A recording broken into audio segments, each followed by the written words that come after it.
Hey everybody, Scott from Yunnan Sourcing here with... The Oolong Drunk. All right, finally. So this has been a meeting that's been quite a long time in the making. Yes.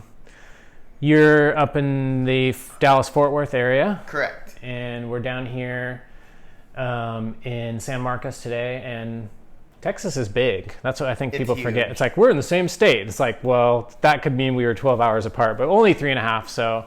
We did manage to finally meet up. You can literally drive all day and still be in Texas. Yeah, Texas is big. And since I've moved here, I realized that I want to do things Texas style. So we're gonna do some big tea drinking with a big teapot, and we're gonna get tea drunk. There we go. Yeah. So let's get started. Today we're gonna drink. We actually did a Facebook Live Instagram Live video on Friday last week. Drinking this Shou Mei tea. It's a 2013 Shou Mei tea from Fujian, which we are pressing a cake at the moment, and we're going to be making some Dragon Balls as well. And hopefully about the same time that this video comes out, you'll be able to actually go online and find that tea. You've never had this tea. I've never had this tea. Yeah, but you're kind of a sucker for white teas. I'm now a sucker for white tea, especially after having that Shou Mei 3 aroma white tea from Yunnan Sourcing. I'm definitely into white tea now because of that. Cool. Yeah, that's a great tea. I'm stoked that you're here, and we're gonna do it. Let's do it. I'm glad I'm here.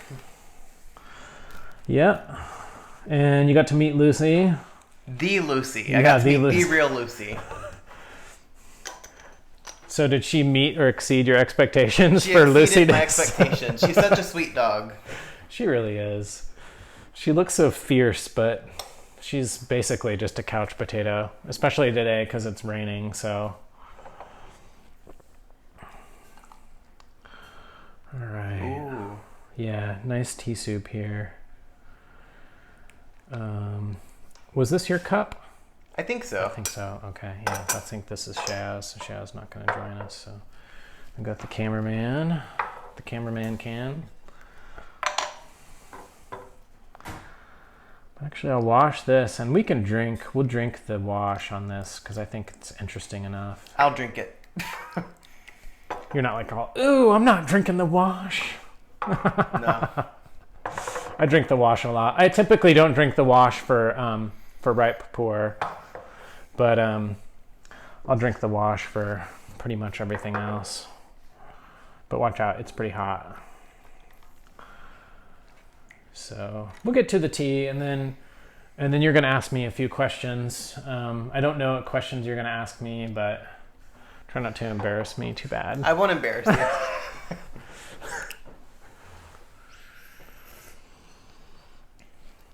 you. Very smooth. Oh, wow. Smell that. I think you're going to dig that. That's just... Oh, wow. That's very sweet smelling. Yeah. This is a tea that for me is like really... Obviously, I've drank a lot because we've already purchased it, and we're kind of, as it were, it's under the auspices of Yunnan Sourcing now, this tea. Obviously, I like it a lot, but it's got a lot of... I think it has a lot of complexity, but at the same time, it's really enjoyable and pleasant. Like, it doesn't take any kind of like... you don't have to be brave to drink it. Like some teas, like some good teas even, like, especially Shangpo, it's like, I'm feeling brave, I'm going to drink this tea, I'm going to get tea drunk, and I'm going to get all like whacked out, from those young shungs, which can be fun, but this tea, I feel like it doesn't require any real level of bravery necessarily. Oh no, it's very smooth right off the bat. That's the first thing I notice, how smooth it is. So I'm using 10 grams here, and this is about a 200 milliliter pot, so not a huge amount, but not a small amount either. What would you use when you brew tea? I typically do 1 gram of tea per 15 milliliter per vessel, so it just depends on the size of the vessel, but typically 1 gram per 15 milliliters. Okay, so that's about... This is probably actually more than you would use then. Okay. I tend to be a little bit more on the... and that's because I'm also evaluating teas a lot, so I tend to brew them a little bit stronger because I'm trying to get a real sense of like what the tea has. But for pleasurable drinking, yeah, I think 15 1 gram per 15 milliliters is probably a pretty good, you know, for quote unquote normal people. For normal people. Assuming we're normal. The fact that we're making this video about tea, we're sitting here, we're normal, but we're not mainstream. Who knows though? It's got a nice fruitiness to it. And kind of like a woodsiness to it too. Yeah. Ooh, watch out, it's hot. This teapot, man, it brews tea. That's the thing though. I think when we're talking about what's normal or what's, you know, it's like sometimes I think we forget because we're so into tea, we're so deeply into it, and we're surrounded by all these other people who are into it, and it's like we kind of forget that it's like, you know, if we go pretty much anywhere else and we say, oh yeah, I like pu'er tea, they're like, what? Pour tea?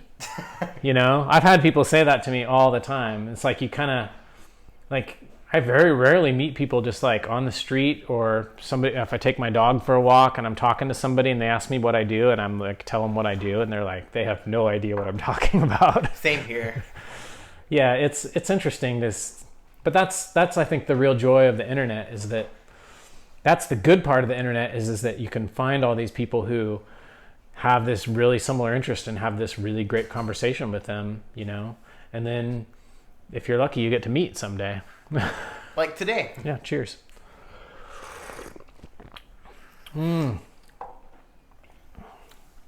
That's really good. You like it? I like it. It's very clean tasting too. Gotta hook up with the cameraman here. Can't neglect. There you go. Yeah, it's interesting because I'm actually noticed today it's really rainy. It's like the first day it's rained in like a couple months pretty much here. And I feel like the rain really affects the tea for me. There's a little bit less crispness in the tea. Because I've been drinking this tea a lot over the last few weeks. It's got a little more of a rounded softness to it today. It is very soft. I've noticed that. Very smooth. I have a hard time describing that flavor though. There's that front end sweetness, and then there's that kind of aftertaste. It's kind of, I don't want to say hay-like, but there's a kind of, it's the part of the taste that reminds you that, oh, I'm drinking tea. Exactly. Versus like the most of it, especially the front part, is all just sweetness and a little spiciness. I noticed little kind of like rum, cider, apple spice kind of thing. It's really, I don't want to, you know, be misleading about it, but there is a little bit of that. Obviously, rum, apple spice is a lot stronger of a taste. Yeah. But it does have a very rum-like taste to it. So and I think that's part of why Shou Mei, I think, is a tea to age, because it has that character with age. So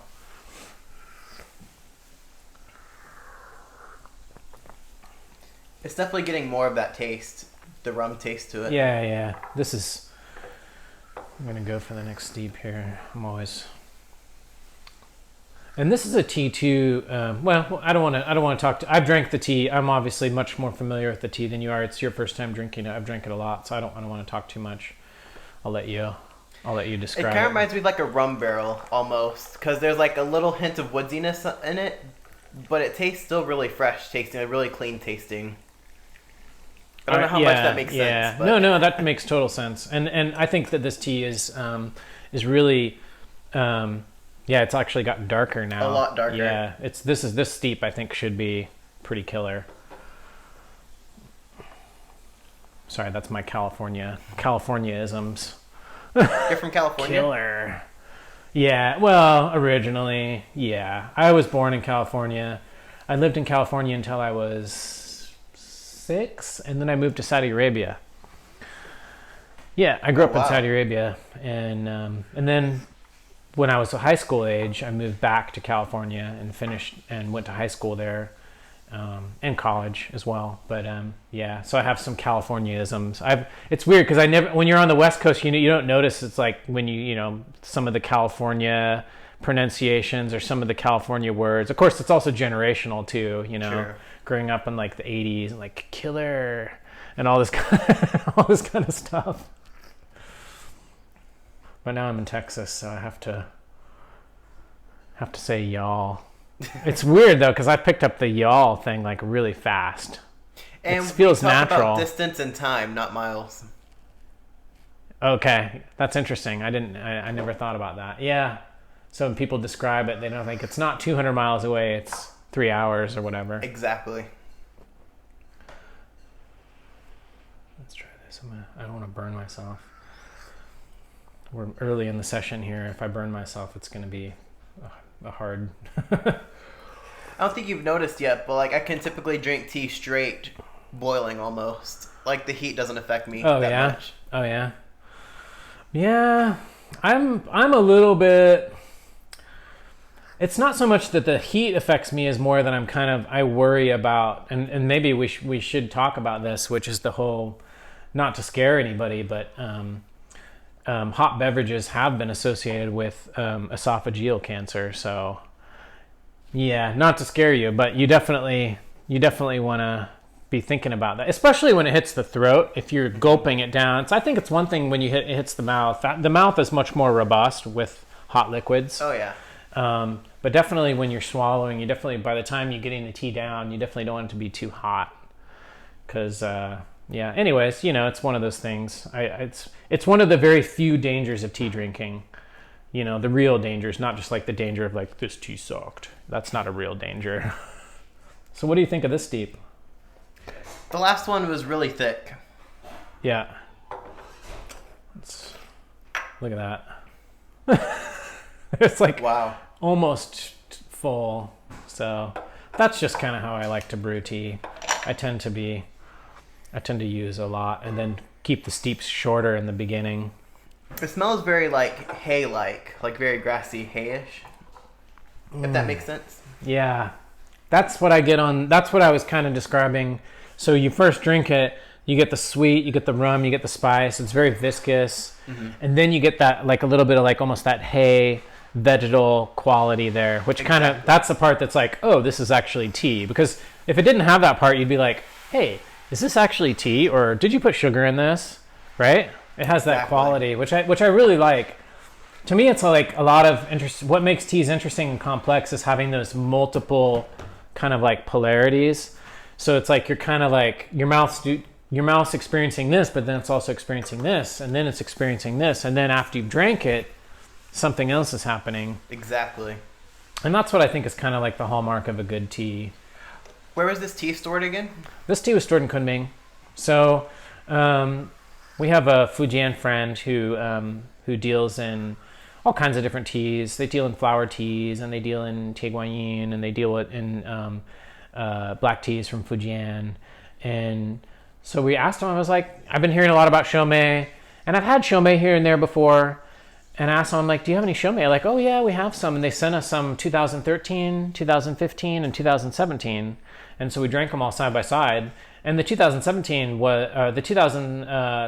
was just really, really good. And I think it had, but they tasted very similar, but this one really had more of that age taste. And as it ages, it gets, that kind of like rummy, spicy sweetness. And then it gets darker too. It was really interesting because we actually drank, when we first got them, I drank them all side by side. I drank the 2000 with, three Gaiwans, and drank them. And I definitely preferred the older one, which was, the more expensive one, but still not expensive. So I think we're going to be selling a 100-gram cake will be less than $10. Oh, which I think is affordable. Oh yeah. Yeah, I mean it's affordable for a 5-year-old aged tea. That's that like this. Look at that tea soup's nice dark color there. I think that's a pretty fair. Seems like a pretty fair, and it may. I say $10 or less, so it could turn out to be slightly less. But this is just one of those teas that I was. Sign me up for one. Okay.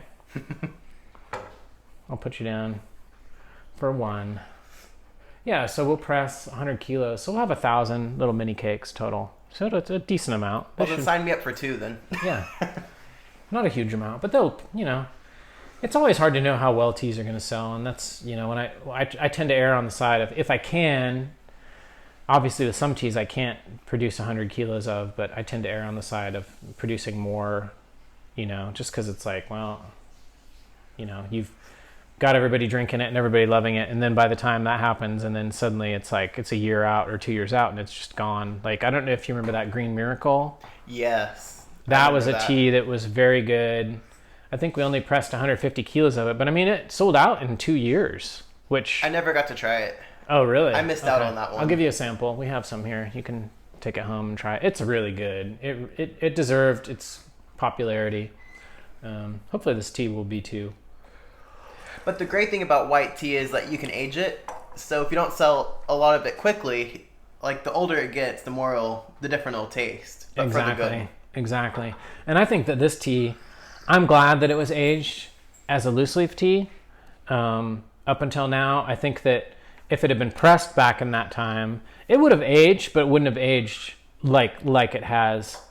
And the main reason that I'm pressing it is because Shou Mei is probably the most voluminous of all of the teas in terms of like 100 grams. A 100-gram bag of this tea takes up about like this much space. It's absolutely ridiculous. So for us to actually have the space to store it and to send it and to not have it break up and get crushed too when it's being sent, we decided that we'll press it into a cake, and then we'll also do little Dragon Balls as well. So yeah, those are fun. Yeah, I think it'll be fun.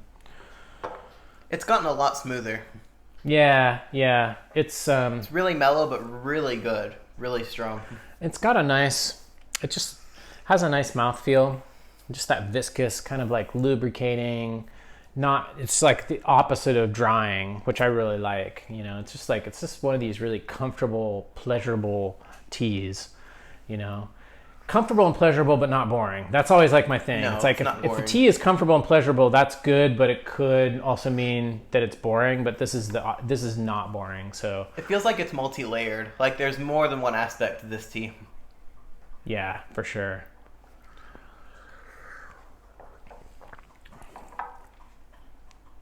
I can hear Lucy.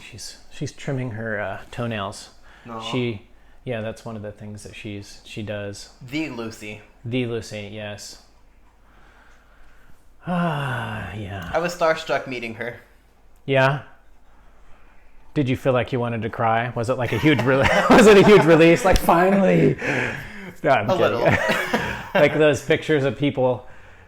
I remember seeing pictures of like documentaries about the Beatles and like people like breaking down and crying and like, fainting when they met, John Lennon and all this kind of stuff. Was it a similar feeling when you met Lucy? I was actually really nervous meeting you and Lucy and your family. I was like really nervous. Really? Oh. Because you're the Scott. No, I'm just Scott. Of Yunnan Sourcing. Yeah, but I'm just Scott. That's the thing. I think people seem to think that I'm something other than I am. I'm just a guy who moved to Kunming in 2004 and just got really involved in teas, just like I think anybody else would that was really interested, that kind of had a little bit of an affinity with tea and Chinese culture. So, I've just been really lucky, I think, because I think part of it is that I started really early in the tea thing and the pu'er thing. But then also I've just had a huge amount of support from people, I mean, people have been really good to me and my customers have been really good to me. So yeah, you shouldn't be nervous. Next time you come, you'll be more relaxed. You'll like understand like, oh, okay, this is just like, we're just drinking tea here. That's it. He won't be the Scott next time. He'll just be Scott next time. Yeah.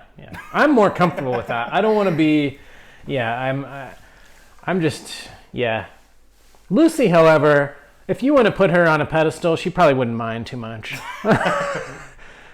She is very regal. She's like sitting over there. She just has like a certain air about her that just smacks of royalty.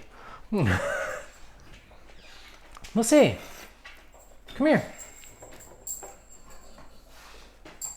She's over there shaking her head. No. Lucy, come here.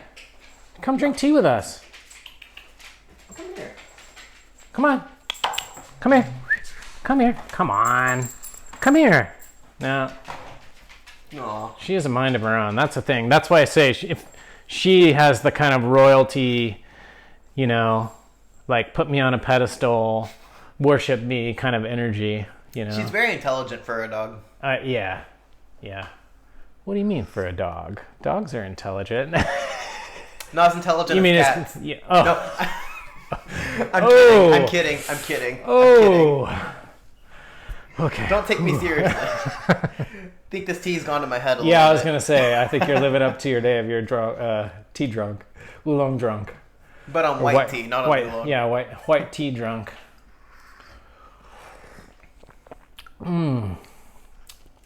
That's really good. Yeah. So how long are you going to go for with this tea? I don't know. We could go a long ways. We're actually running out of water right here. So, I mean, we might have to reboil water. I think if we push it a little bit, I've got a little stem hanging out here. But yeah, this tea is getting me. It's got actually a fair amount of cha chi too, because it's got me sweating. I don't know if it's just the humidity today, but it's got me sweating. Or because I'm here. Yeah, the proximity.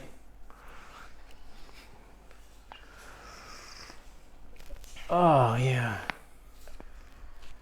It's weird because sometimes when I drink tea that's really good too, I get like that kind of like that cha-chi feeling, and then I start I'm like, I want to stretch, so I think tea has a really, I don't know, I think overall tea has a really positive effect on the body, you know, just kind of relaxing. And I think teas like this especially, because it's not, well, this one's relaxing. Yeah, it really does have a relax.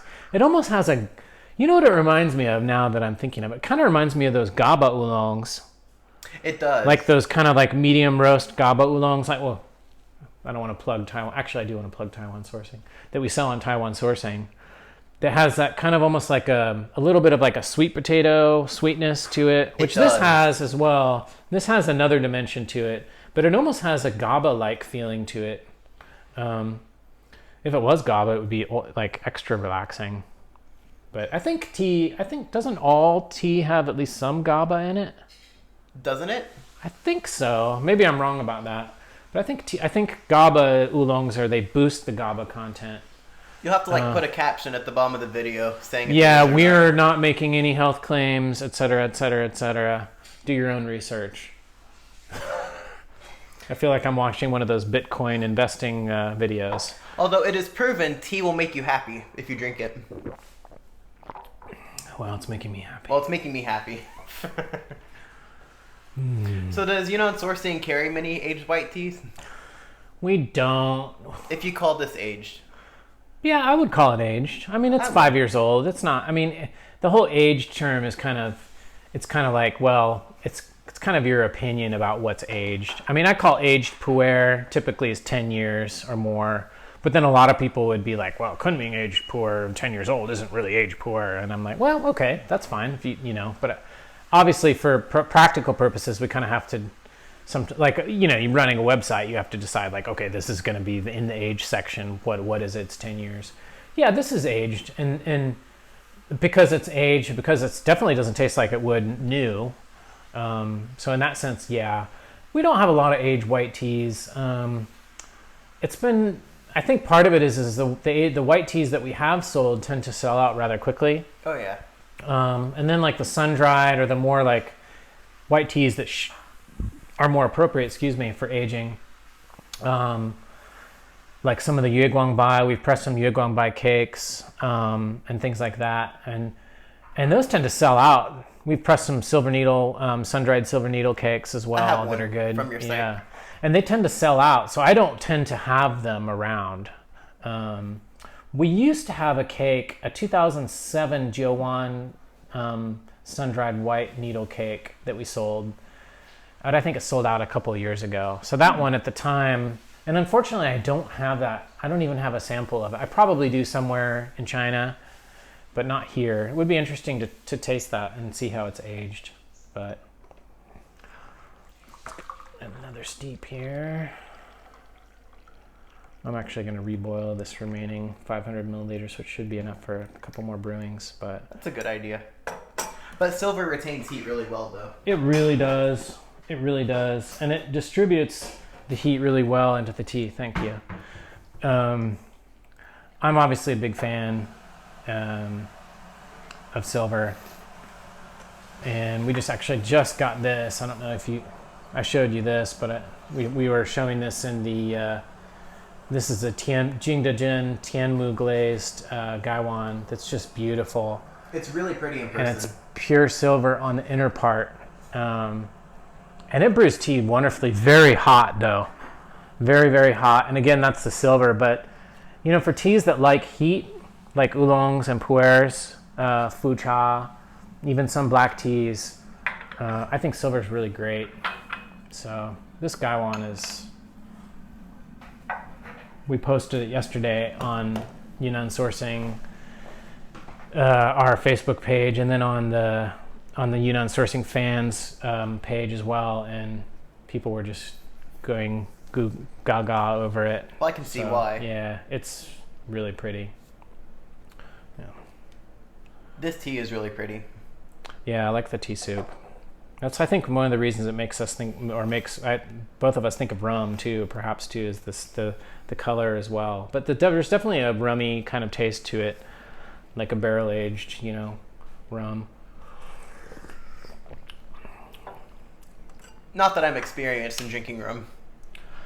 Yeah, well, I have had some rum in my day. I don't drink anymore, but actually I love the flavor of all that kind of stuff. Rum and those single malt whiskeys. I just don't like the effect of alcohol. If they could somehow make one that didn't, you know, have the alcohol effect, I'd probably be a huge fan. But of course, that's absolutely impossible.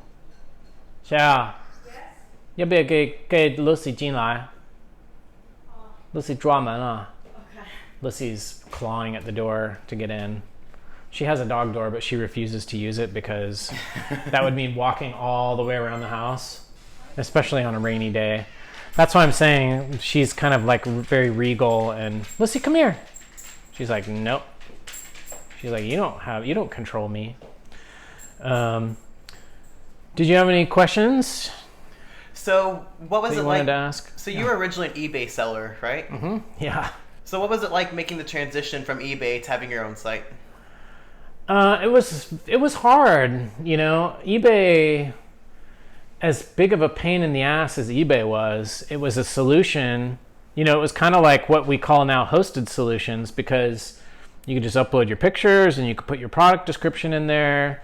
So it was hard to get my own website up at the time, especially I think that was around 2009 that we started building the new site, and I think we came out, you know, our own website, I think it was 2010 came out.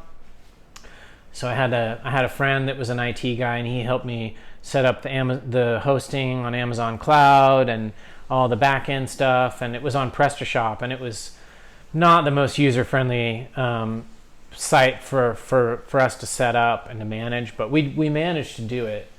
It was not easy, but it was really great to get away from eBay, because with eBay we couldn't charge like shipping correctly, because they would force you to give you couldn't have a weight-based shipping type thing. It was like per item, so that was terrible. And then of course all the fees that we had to pay to eBay, and then being kind of like, you know, people could, you know, unreasonable customer. If somebody's being unreasonable, they could try to, you know, you get feedback blackmailing and things like that, which, you know, is kind of, yeah. So it was good to get away from that. And then I guess it's been almost 2 years now since we built the new site on Shopify, and that's just like a dream. You know, so easy. Like I did all of that myself. I didn't have to hire any IT people or anything to do it. So, So that was really huge. It's been a real gradual, you know, shift from eBay to running on PrestaShop and then now Shopify. And I don't see us going anywhere away from Shopify. At least I can't imagine it at this point. You know, we may revamp the look and feel of the site or the menu system in the future, but we're gonna be on Shopify. So what made you want to change the design of the new site? I just wanted something better. I wanted to be able to have more control over the look and feel of stuff. I didn't like the old site design, was really clunky.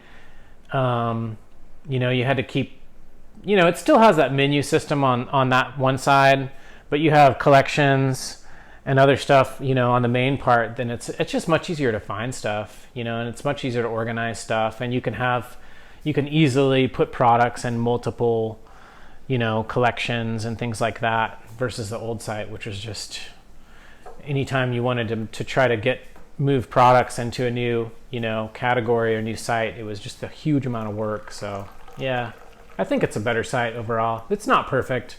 Anytime when you have 1,200-1,300 products on a site, it's always going to be tricky to have them all organized. And how long did that take you? Several months. We actually did it by hand. We imported all the products by hand, because on the new site we use tags to denote, and the tags not only help the customer to find the tea or the how it's tagged, but the tags also actually help us organize the teas and put them into collections. So certain collections are actually just a bunch of different tags. It'll be like, if it has this tag and this tag, then it would be in this collection. Yeah, so that's but it took several months. So because we had to import it all by hand, so finding the pictures for each of the product. Sounds extensive. Oh, it was hell. Pure and simple, it was hell. And then when we got the US site up, it was a lot better, because we were actually able to clone the product catalog from the .com site and then go through and turn off the products that we didn't have on the US site. So that was a lot easier, a lot less work. So, but I do recommend Shopify. I do like if any people out there are interested in e-commerce stuff, but I do like Shopify. I've been pretty happy with them for the most part. This is still going really strong. It's still really good. Yeah. Oops, I forgot to load it up again. But yeah. Oh. Yeah, I'm glad that you came out. I'm glad we finally got to meet. Yeah, and this is next time you come. Definitely. We'll drink more tea. Yeah, we'll drink more tea. We'll drink more tea and do another video. And I may come up to Dallas too. I'd like to come up there. As I mentioned, I've got a friend up there in Dallas that I've been wanting to meet. And I'd like to check out some restaurants up there too. You're more than welcome to come over. Thank you. Thanks. Yeah. Do you have any favorite food type places up there that you like? Or? I love Thai food. Okay. And Tex-Mex is really good in DFW. Okay. So there's good Thai food there. Mm-hmm. There's not as much. For some reason, Austin doesn't have as much great Thai food. There's a lot of barbecue here. There is a lot of barbecue. There's a huge barbecue, so that's it. I mean, Texas is all about. They actually had a huge cook-off here in San Marcos in the downtown park, and these huge barbecue contest, and people came from all over Texas, and they were there. They were camped out there all night. They woke up the next morning and they started barbecuing again into the second day. I would go camping for tea, though. I'd camp all night for tea. Okay. I'll keep that in mind. if we ever have a tea festival. Oh, yeah. I was actually thinking of having, maybe this is a crazy idea, but having a Yunnan sourcing tea festival. Do it. Where it would just be Yunnan sourcing teas, and we would have 5 or 6 different areas, and it would be white teas, black teas, green teas, pu'er, raw pu'er, because we have such a huge selection. And I think the whole issue that I have with tea expos and things like that is it tends to not be a very good place to actually sit down and drink tea, because you're forced to use usually paper cups and things like that. I'd want to have everything be nice, sit down, not a huge amount of people. I think it'd be fun. I'm down. I'm game. Yeah, maybe you could be one of the Gong Fu brewers. Let's do this. We'll do this steep here, and then I think we'll wrap it up. Do you have any other questions you can ask me just on the fly? Anything you want? Not that I can think of, but do you have any questions for me? Sure. Yeah. Let me think. So, I guess simply, where would you see yourself in 5 years? What's your 5-year plan with with Oolong Drunk as, I guess you could call it a brand. That's fair to say. You could say that. Yeah. Where do you see yourself in 5 years going with Oolong Drunk? And maybe that ties in with you personally and your kind of your tea journey and what road do you want to take into the future? Well, I just want to still be here drinking tea. I notice a lot of tea bloggers, and they start out, a lot of new tea bloggers end up dropping off. So I definitely just want to stay in the game and keep drinking tea, hit up more festivals, definitely. Cool. Okay. And maybe go to China. Oh, definitely. And see how it's done in person. Yeah, you definitely should. I definitely think that going to China would definitely change your perspective on things as well, and just give you more kind of depth and understanding. In fact, I recommend that to all of my customers, that if you get a chance, go to China. We don't offer tours or anything like that.